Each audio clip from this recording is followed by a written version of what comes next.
like to start my stories with at the very beginning, and it's kind of like James Michener with the, he starts his novels with a spinning ball of molten lava. I love James Michener, right? Yes, right. Then the continents are developed, and so that's really what I did here, because it is the Grand Canyon State. The book is not all about the Grand Canyon, but it is the Grand Canyon State. It's what makes us unique, and in order to tell that story, we had a centennial birthday of statehood, but a friend of mine who's a geologist said, well, really, it's the 1.7 billionth birthday of Arizona if you go back to the shifting of the tectonic plates. You've got these big, like pie crust, where they overlap, and these giant, well, not continents, but even underneath the continents, when they do come together, and two major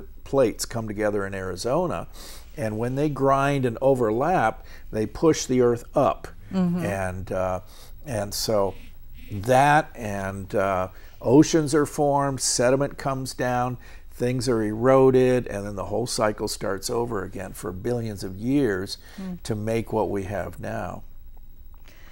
Well, most people think of Arizona in terms of cowboys, and you seem to think, with your book written the way you wrote it, that mining is just as important. Well, one of the things I did with this book, and it's important to know that this is a pictorial history, and it has more than 520 pictures in the book, which is more than any other book about Arizona history. And what I was finding was the mining story, which I already knew, but if I hadn't known it already, I certainly would have seen from the evidence in these various towns around Arizona, Globe in Miami, Clifton and Morenci, Bisbee, Douglas, Tombstone, all of these towns are mining towns.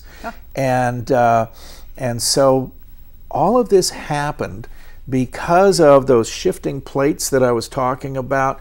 There was a time, I think it's 65 million years ago, there was something that geologists call the Laramide orogeny, where there's a lot of plate action, a lot of faults, and when you have faults, you have earthquakes and you have volcanoes, and it brings up all this molten magma from under the earth and brings it up to the surface. And because we have so much of that sort of geological action in Arizona, we have a lot of minerals that have come to the surface.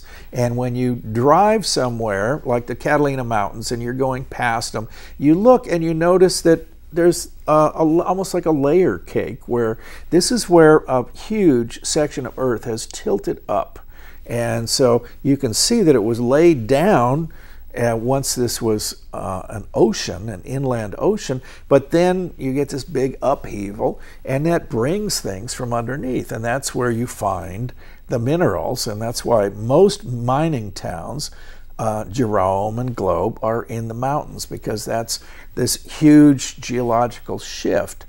Now, we didn't have a lot of silver. We had a lot of silver, but not much gold, some, not compared to California, but copper was the real big thing. And I've got a whole other chapter about that.